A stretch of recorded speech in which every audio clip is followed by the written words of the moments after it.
Hey, welcome back to another exciting week. It's a short week, but it's an exciting week nonetheless. I know it's Thanksgiving week, so bear with us. Today we are trying to do a reflection 161, something about a kid and some dramas or whatever. I can't wait to find out. Yeah. Well, before we jump in, I officially just finished my book number 300 or reflection number 300 this morning. So Nice, we're uh, congrats. we're on the home stretch of 365. Gilmore. Yeah, Yeah. to 365. So the countdown's officially on. I was doing some math in my head, and I'm like at mile marker like 22 out of like a 26.2 mile race. I can see the finish line, but I gotta still stay focused. So I gotta still stay locked in. As we've talked about, this isn't about a goal or something like that. It's about living your values every single day. So I'm okay with it, but it is kind of nice to see the goal on the horizon. Not that once we break through the tape, we're gonna stop because we're not. But at the end of the day, Yeah, like we're not gonna stop. fair enough. But we're officially into the 300s now, so Yeah. that's exciting. All right, so on to the reflection for today. This book's called The Drama of the Gifted Child. This is the True Self by Alice Miller. This book, actually, I think one of my friends that I do the Why Are You Yelling recording with, Right. where it's, oh man, here's our tagline. I wrote down this beautiful tagline for us a few months back, and I got to remember it because it was really good. Hang on a second. The book's about basically kids and how screwed up we can make them and how much we endure as children. They deal with a lot of trauma, they're down and become numb, and we figure out how to survive. But the book's about like not merely surviving isn't enough. It's about thriving, right? It's about being your best human self. Right. So it's a really short book. I can't find the thing I was looking for, but it's a really short book, but it's about just growing up and a lot of the baggage that a lot of us take from childhood into adulthood, and you don't even realize it. You seemingly look like a normal human being on the outside, but it's not the people that are tragically altered. It's the people that are kind of altered, and that they still become functioning adults, but they just never really address it. And how little things, like as a parent, manipulating your kids to get them to do something one way, and that just gets ingrained into their subconscious, into their elephant. And like you grow up and you're like, shit, like I didn't realize that. I never really processed this stuff. And it's about kind of trying to find that path forward. So I wouldn't recommend this book for somebody that's not trying to process childhood trauma or something like that. The only reason I read this one was a friend of mine recommended it. I just like psychology books in general. And, a friend of mine recommended this as a book that he had read in the past because he got some value out of it. And I was like, well, I'm a value monster these days. If you find value in something, I'd love to learn it. So that's how I ended up with this book. So the reflection for today is a blank slate. And I started this one off with, as I was writing this one, I was 37. I'm 38 now. But this journey began, as we've talked about, with Amelia passing away when I was 35. And, one of the things I've discovered on this journey with you and with these different books and writing and reflecting on all this stuff and living my own values with my daughter is, I really didn't know myself or humanity or how the universe operates in general very well before this whole journey began, to be honest with you. I mean, I feel like I could probably say I half knew myself and I kind of understood a few things about humanity here and there, but like, I was pretty just laser locked focused on my own paradigm and my reality and didn't really ever venture out of that and explore much beyond that. But this whole entire journey has been pretty mind blowing to help me to better understand my own feelings, emotions, what I value, what my purpose is, how I fit into the world, the connected nature of the universe, all those things, right? And this has taken me 37 years, 200 books, almost 300 books now, and really 2 years of starting from scratch of trying to better understand myself after losing my daughter, just to get a baseline of how to navigate through this world, right? So if it took me that long and through all this stuff to figure out how to be the best human that I could be, I guess, and I'm still nowhere even there yet,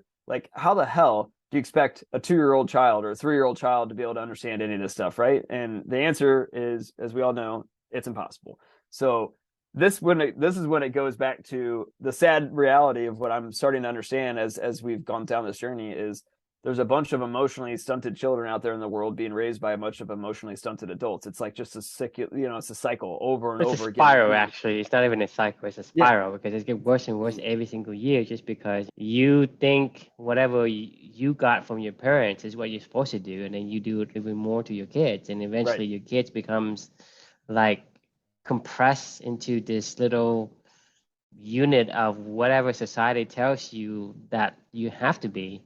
And so it's a sad existence if you think about it, because then you and I keep saying, what is our activity looks like? Basically, you think about going to school at the age of 4, you don't see your parents except for like a few hour a day. You Yeah. go from sun up to sundown, and then you go home and you sleep, and you do that until you're out of college, and then you do the same in college, and then after college You basically go work until you retire, and then basically by the time you retire, there's nothing left. Yeah. Yeah. Right. Yeah.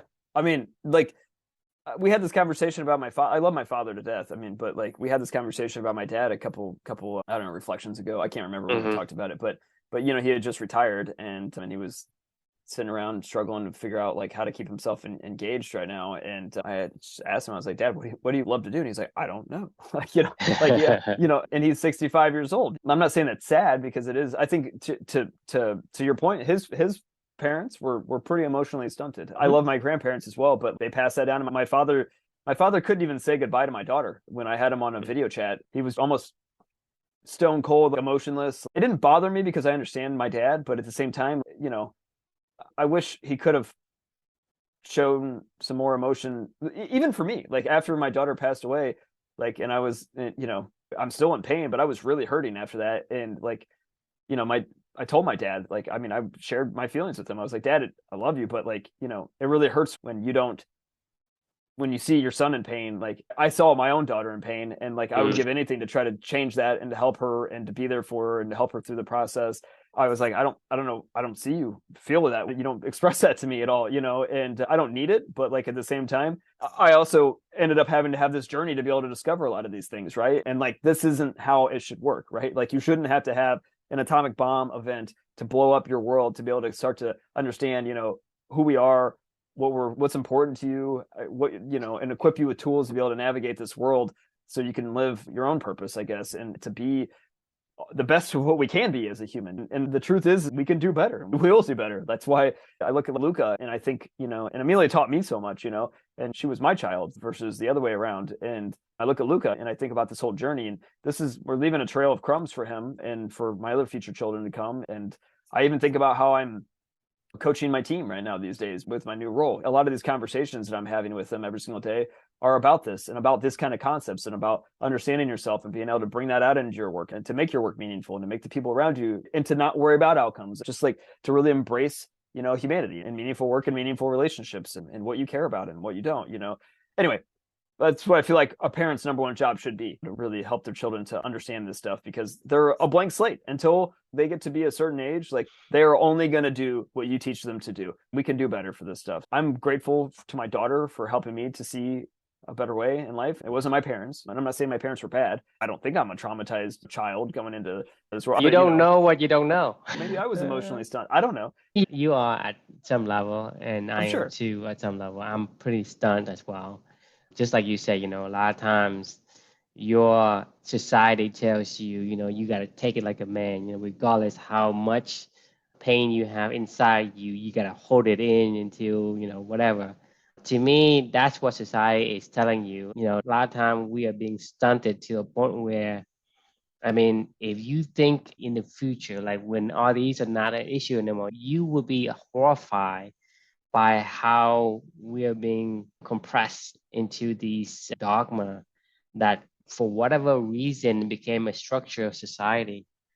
Then you think about, like, a lot of times, men don't show emotions anymore. Why do you think that is? And a lot of times it's like it's not because you don't feel pain. I mean, you tell me, if you have a heart broken, don't you feel pain? And you are taught not to express that. And then you look at your dad, you look at my dad, look at you, look at me, right? We are taught not to show and express those emotions. And you say, like, it's not his fault. It's not my fault. It's not your fault either. It's just that the way we've been conditioned by society when we grow up. We live in an environment that structures and forces you to behave in that manner. And so to me, it's pretty sad. And the only way for us to teach our kids is to live by example, Mm-hmm. because you can teach them whatever you want, but if you don't do it, I don't think it's gonna be very efficient and effective. I don't think you can do anything. You can't lead your teams. You can't lead your Yep, you children. can't. You can't lead yourself. Like if you're not willing to put your values into action and to lead by example, it's like your identity is twofold. Your identity is what you feel on the inside, and your identity is what you do on the outside, right? If those two things misalign, then you're going to be in I all mean, kinds of pain. you're gonna be suffering. I mean, Yeah. that's the thing is, it's a suffering that you can control, because a lot of times, it's the same thing we're talking about. It's the space between stimulus and response. You have the freedom to choose, right? You can choose what you do with the external stimuli that comes to you. You can take it, massage it into whatever ingredients that you need to make yourself into a person that's more aligned with who you are made up to be. Whether, like I said, if you're talking about a beaver and it has a certain properties and characteristics, that's going to give that beaver that advantage versus trying to be an eagle when he don't have the wings, don't have the feather, don't have the light weight that an eagle would need to take flight. When you don't have the ability to express who you are and know who you are, then 100% of the time you are suffering until you die. It's a terrible tragedy. It's that quote that I think we talked about this one in the past, but I can't remember. If you can bring forth what's inside of you, it'll save you. But if you can't bring forth what's inside of you, it'll Kill like, you. I mean, Right. it'll and like the thing is like I think about my own existence, your own existence, the stuff that we're talking about, and like we can do so much better, but it requires at a young age you got to be taught this stuff. Like as much as humans are Well, smart, it's not only that we're not. taught the wrong thing. Yeah, exactly. The absolute opposite I of mean, that. the thing is, when you went to school, and this is what I've heard from you, when you went to school and you finished your work early, you're being creative, and what happened to that? I got sent to the principal's office all the time. Like Exactly. They they're say like, no, right? They tell you that's a no, that's a bad thing, Chris. Don't be creative. Why are you being creative? And they send you to the principal's office and then call your mother, right? And that's the thing, is they not only, you know, don't teach you, but they punishes they you punish you. for Yeah, even right. trying to be create to be who you are. Not only that, we took it. That I was lucky that drugs didn't exist before then, because they probably would have told me I was ADD, and they probably would have put me Mm. on Ritalin or Adderall or Yep, some other yep, shit, or yep. told me I had oppositional defiance. You ever heard of oppositional defiance disorder, ODD?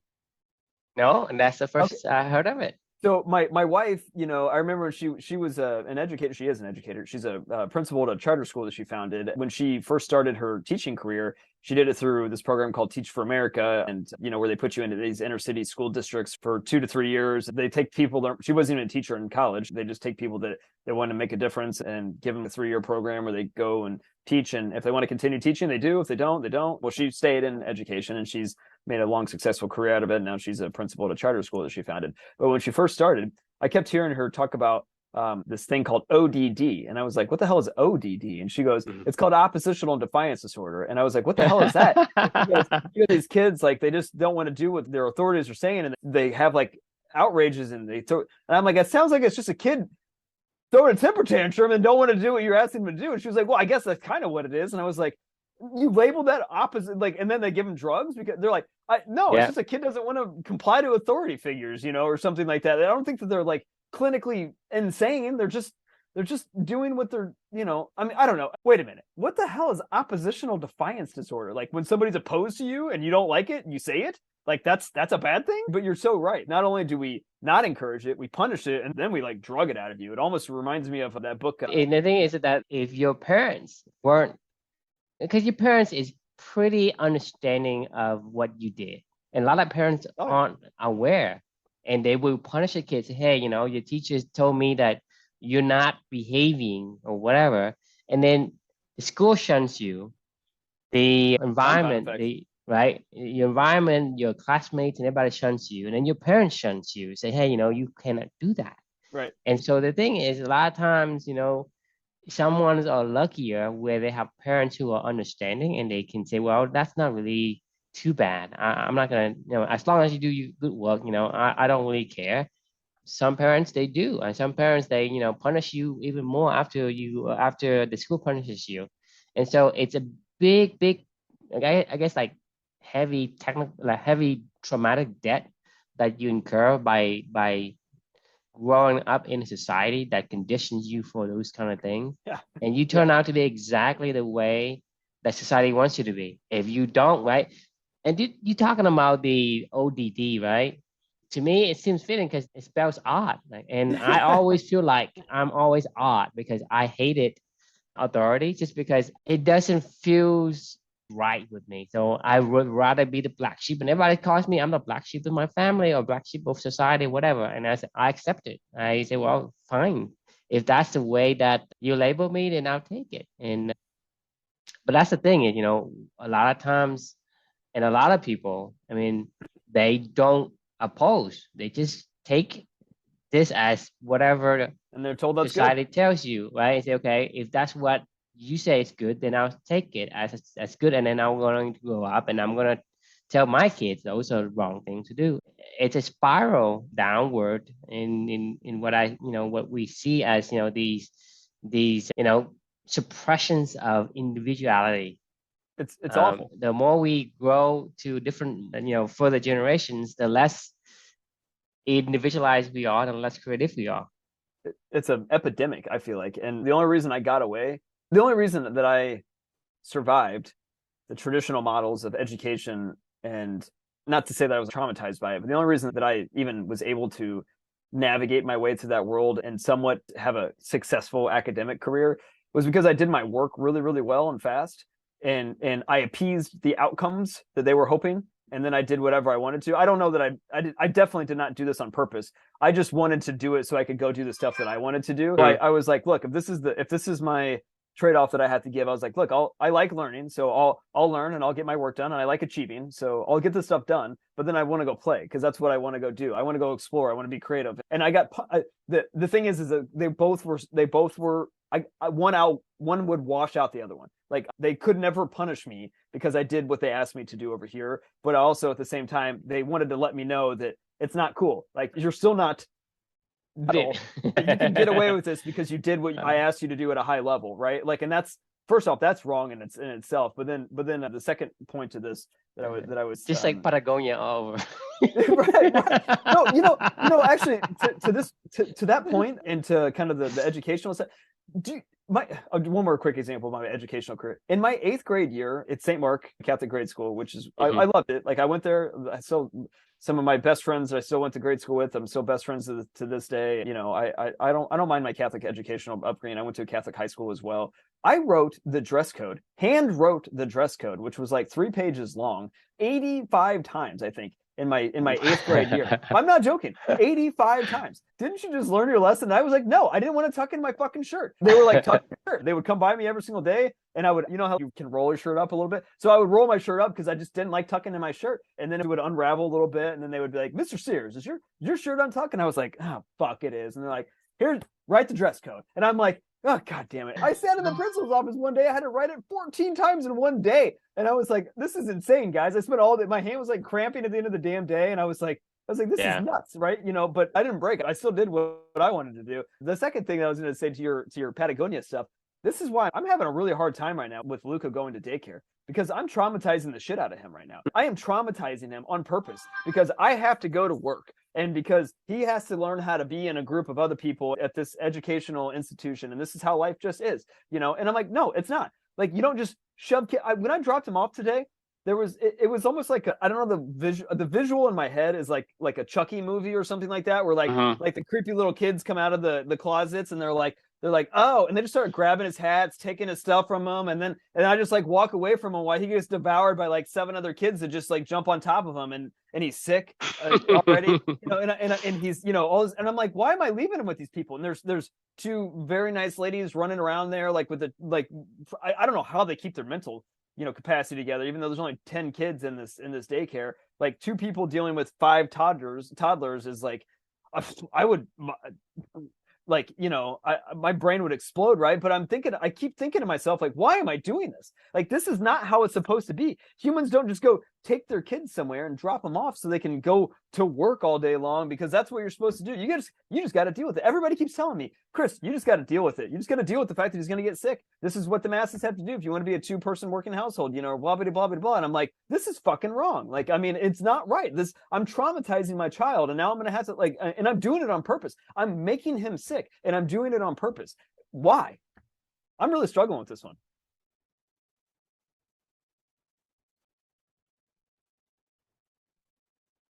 Yeah, I mean the thing is, right now, I think you're still at the early stage of where Luca is still, I guess, getting acquaintance with society, but I think you're gonna be even more horrified when he gets to higher grades. Because right now I'm mortified with what because I remember when I was in high school, right? The thing they tell you to do, hey, tuck in your shirt, this and that, is nothing compared to what they do to the kids today. I mean, if you're talking about like, you can't even have like, right now in my kids' high school, you have to wear clear backpacks. It So has to be for what? clear because they don't they want to see, they want to see everything. Has to be clear backpacks.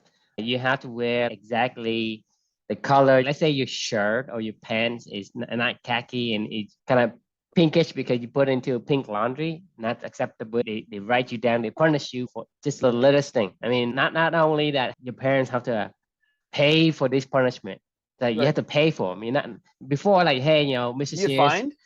yeah, Mr. Sears, you write your dress code, right? You get punished for doing these things. But here it's like worse. Like they see something, like example, if they take your phone, right, parent has to pay them money to get it back. Oh my God. So it's getting worse. It's like Like the prison. it's It is. we're just trying to like suffocate people's humanity, individuality out of them. Like You they you go like to school, right? You have like armed guards trying to have guns. I mean, you're talking about like literally having guns, depending on how bad the school is.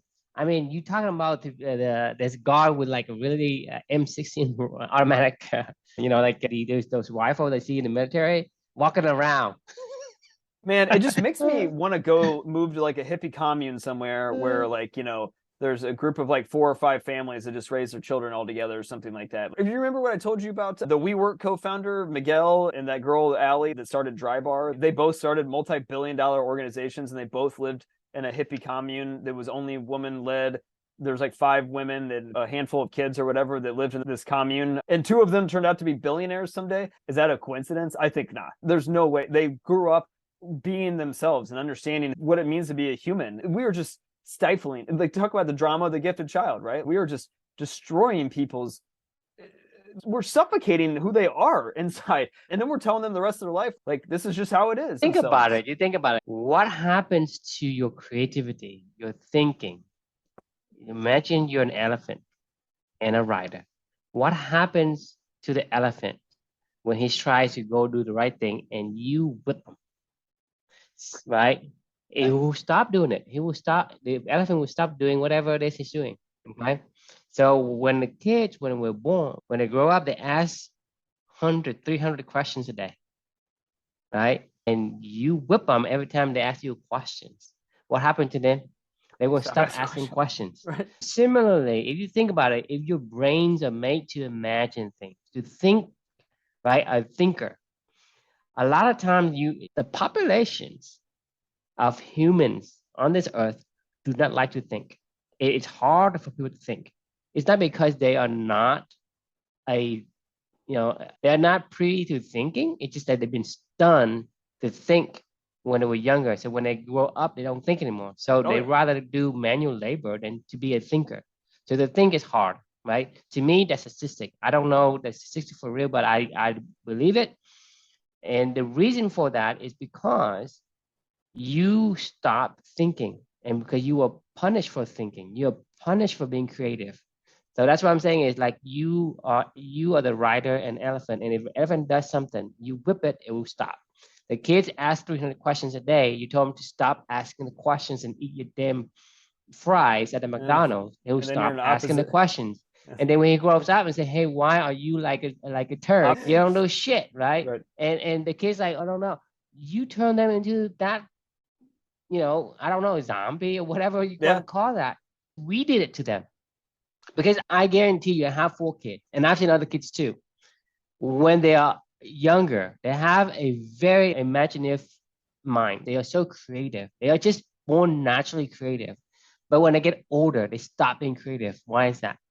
Like I said before, It a gets beat out of kid them. ask 500 questions a day. Ask why, right? They ask that all the time because they are curious. But when they grow older, they stop asking, why do you think that is? You and I read that book, right? Right. We stop asking why, right? And more before question is because, right, we are punished for being Yeah. curious. For sure. If you don't know the answer, the kids around you make fun of you in school because you're like, that idiot that dipshit doesn't know algebra, and then it's a downward spiral. Then all of a sudden, it's the compound effect the other way. Yes, there are going to be a few people that can always shine through with the rules and whatever else is being Very put in few front. exception, not the rule. I mean, that's just why you call it black sheep, because there's only like one or two black sheep in the whole flock. So you can't have everybody defiant because you are told to do whatever they want you to do, and you become just the way they groom you to be. It's called grooming. It's Right. called brainwashing. Where regardless whether it's intentional or not, it's still brainwashing. You are told to be this kind of person, right? Everybody has to be a doctor, lawyer, or engineer. It's like, well, who's gonna do my landscaping? Well, who's gonna Right. do the whatever that is Build the beautiful, whether that's skyscrapers or whatever. art, Yeah. so how to be a mentalist, how to Right. be a psychologist, how to be beautiful things in life. Yeah. Who's gonna do that? The weirdos that The weirdos in the yeah, commune, yeah. right, yeah, exactly. The people that see a different paradigm on life, and they're like, Because they they're not go, man, this conditioned is to wrong, see the right? same. So that's why the people who created these, they come from a different perspectives, right? They can see, well, what we're doing is asinine. It's I'm insane. going to create a system to change it because it affects billion of people. They're going to make $1 billion. I mean, True. just I spent an hour this morning thinking about how would I reshape the daycare industry to like, this is not right. You know how many people have told me in the past week that I've bitched to them about with daycare? You know what they said to me? Like, what do you think they said to me? they probably agree with you. No, they say it sucks, but like, what do you think they say? But that's life. Every single time they're like, Chris, this is just the way that it is. And I'm like, that's life. And I go, why the fuck can't I? I can do whatever the fuck I want to do. What I want to do is I want to teach them like how to be Luca, and I want to teach them through my actions, through what we're trying to do with Clubbing. This is kind of our mission, really, today, is to help people to discover who they are, who they want to be. That's the most dangerous. Is what? It is the way it is. That is the most dangerous response, like, because why? you think about why? Because we always have been doing this way. Why? Just ask the question, why? This thing, you guys, I swear to you, every single person, just like, they go, no, that sucks. Like, that can't, that's not right. No. Sucks, but And I'm like, I'm about ready to, this is why I got in trouble all the time when I was a kid. I got fired one time from a job that I was, because I was breaking rules, but I didn't break any rules. They told me to go do they said, be creative. I was being creative. We figured out a way to do something faster and more efficient. And they were like, well, you violated an HR rule because you did X, Y, Z, and you gave somebody your password so they could go have your approvals to go do whatever they needed to go do. It wasn't out of malicious. We were just trying to do what we were encouraged to do, was to figure out a better path to go do whatever we needed to go do these things quicker and more efficiently. And we did. People put rules around us and they're like, well, you broke those rules. Like, but we wanted you to go be quicker and more efficient and faster, but you broke the rules. So we got to fire you. You're like, this is insane. It's whipping the elephant for right. being, for doing what you told to do. Hey, go forward. Go forward. Right. Like, do you want me to help, and to have energy and to pour myself into something and create art out of it? Or do you want me to just be a docile, drone, that's dying it's on the ladder. Inside? But, it's a ladder. I mean, it's basically society wants you to be that, the ladder. It's sad, man. A mindless little slave, mindless little battery. That it is what it is. Mm-hmm. I'm done with that. This is where I draw the line. This is why I actually like this book. Kids are a blank slate. Let them build up in a good way. Don't build them up to hate themselves and think they're a bad person and whip them into doing what you want them to do. Build them up to be the people that they want to be, but help to give them the tools to be able to do this stuff. Like the tools for life. Don't give them the tools for control and authority. Give them the tools for autonomy. And you give them a tool for obedience. That's what you're doing. Right. Yeah. I mean, that's it. That is the only tools that we give our children, is tools for obedience. I just sent my son to daycare so he can be obedient, and just get used to it, because he's going to have to go to school. School is obedient training. Right. That's exactly what school is. Think about school. It's not about learning. Yeah. No, you say sit down in that chair for an hour, 50 minutes, an hour. Then you move to the next one, sit in that chair for another hour. And you do that for 8 hours a day. Right? From the day you step in school, right? You're told to be over here in the cafeteria before class starts, right? When the class is, when the bell rings, you have to be in class, or you get a tardy and you get like blah, blah, blah, a bunch of bullshit. And then, after school, you got a bunch of homework. You got to do the homework. You don't do the homework, you get punished for it. It's like, you don't have no time for yourself. You have no chance to think for yourself, have no chance to reflect on who you are. You think about it, for my kids, it's like going home, they have a bunch of homework. I mean, after they spend 8 hours at school, or probably more, because, between dropping them off to the campus and then having them waiting to get into the school. The kids have to stay and wait outside the school, and then the school opens the door into the campus at 8:15, and then you have to be in class by 8:30. That's Okay, cool. you can't, and then whenever you get out of school, it's like you have only like so much time to go get off of campus. Otherwise, they chase you off. And a lot of time, they like my kids. Like I'm picking up my kids in one. Like, let's say I pick my kid on the west side, right? And because for whatever reason, my kid goes to the west side toward where I'm going to pick up. For whatever reason, some teacher will stop and say, "Hey, you got to go the other way." But my parents is over there, and my kid told me that. I said, "Why are you late?" The teacher told, so she had to go all the way to the other side for whatever fucking reason. And I told, tell her to call me or call me and put her on the phone. I will fucking yell at her, right? Because it was like my kids need to go to where I told her to go. Right. Why are you telling her? And it's not even in school. This is like on the fucking sidewalk of the school. So this is like so much bullshit going on now. I mean, there's bullshit when I was in school. It's even worse now. Lucas is at the beginning of this horrific experience, but my kids are being thrown to this. I don't know. You could call it whatever, like a little funnel that kind of pushes through and mold you into whatever. It's a grinder. It's very militaristic. And look, and don't get me wrong. Like military has a place in war. Like when you need people to all be like in lockstep. Military. It is like prisons. It's not military. Military, you have order because you have something you want to accomplish. In this case, you're not accomplishing anything.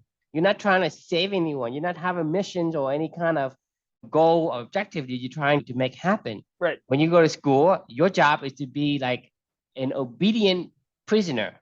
It's literally because for me, the emotions out of them. They're not learning anything right now. They're not. My kids, my kids, they don't learn anything.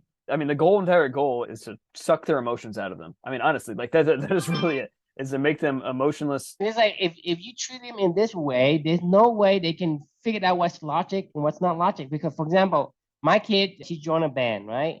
And they needed to have the physical from the doctors to be participating in the practice. So my kid, we call the doctors, right? The doctor is busy, so a month later, we are able to get a slot into go to the doctor to get her physical. For that month, right, they give her a 0 because she couldn't participate because there's no, I mean, it's not even her fault, right? Because it's not like, hey, I can go to any doctor I want. I have insurance, I have this and that. This is the doctor that was assigned to me, and my kids need to go to that particular doctor. And that doctor is busy until the next month. And when I call to get an appointment, they won't be available until that month. And my kids get a 0 for all of the practices, and there's no way to make it up. If you think about it, it's like you whip an elephant for going forward, right? And you whip them for stopping. You whip them anyway. So regardless, if you train an elephant or an animal or a dog or whatever that way, how would the animal know what he needs to do? You basically create this impossible, because you get whipped if you stay. It's you want me to go forward, you want me to stay. And they're never you're right. And the bottom line is they're never taught any other way either. They're never taught to. Because if you're my kid, what do you do? I mean, you're gonna follow the rules. Like, I mean, that's what or not. You can't make it. It's like I followed the rule and I still got punished. It's like, okay, I got this form to go get a physical. I gave it to my parents. My parents scheduled for a doctor. What did she do wrong? She didn't. And like there is exactly you get punished for doing exactly what she was supposed to do. There is no winning. Like, I mean, I asked you, Chris, you need to give me $1 million right now. It's like you're asking for something that's almost impossible, outside my control, but you have to have it, otherwise you're gonna shoot me. I mean, that's what they're under pressure. I don't know what to say. I don't know what to do. I just have no idea how to navigate, because I mean, what we're gonna do if I'm my daughter, it's like, okay, Dad, can you go get somebody else or pay a bunch of money to go outside the network to get whatever, and I have to call a bunch of people to get her an appointment. so that I have a good grade. I say, for me, it's like, screw the fucking grades. I don't need to just drop the fucking class because this is bullshit. Because why am I spending money I don't have, right? And going out and to do and ask for different places where different places probably have to be busy as well.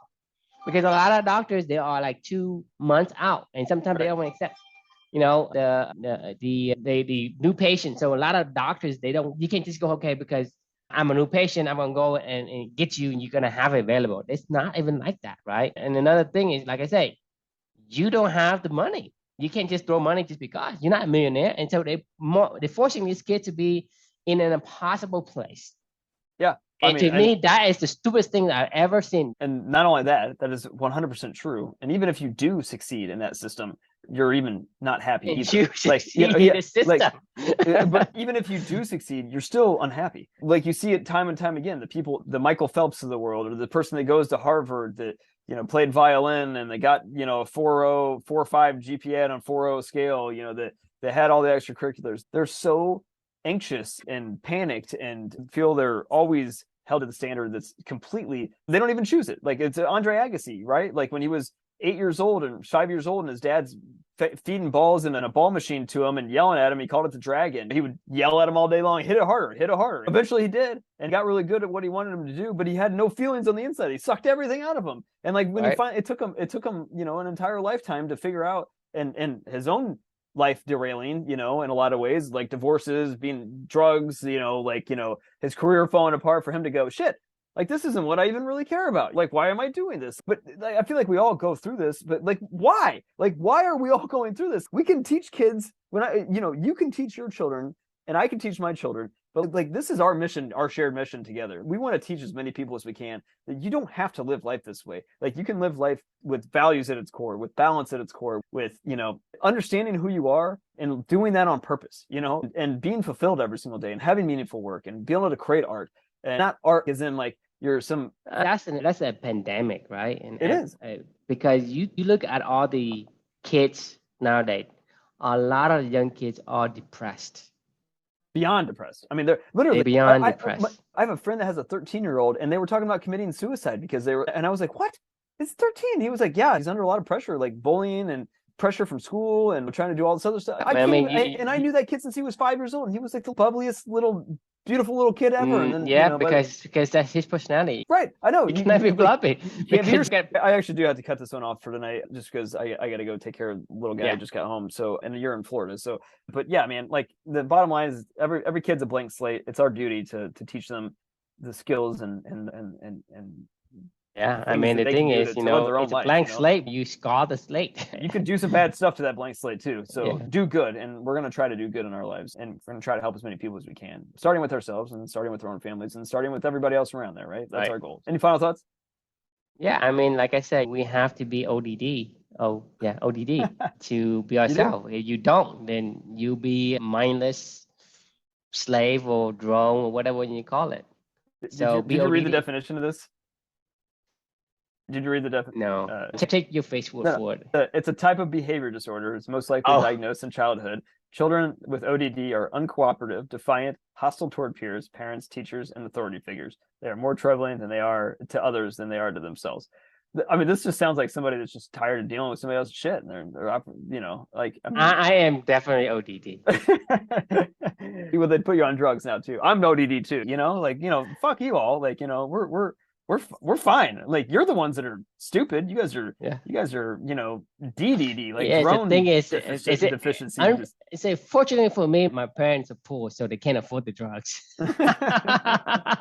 Well, fortunately for me, on the other end, like, my parents like just dealt with it, and they were like, look, just keep getting good grades. I don't know if my parents taught me this or not, but they were like, just keep doing what they say you to do, and then you can go do whatever you want to go do. And I think that is, I mean, they never explicitly did this to me, but I think they let me do it, and that's why I am who I am today. But so I appreciate that. Thank you, Mom and Dad. Okay. Anyway, all right. Have a good night, and we will enjoy Florida. We'll see you tomorrow. See you tomorrow. Yeah.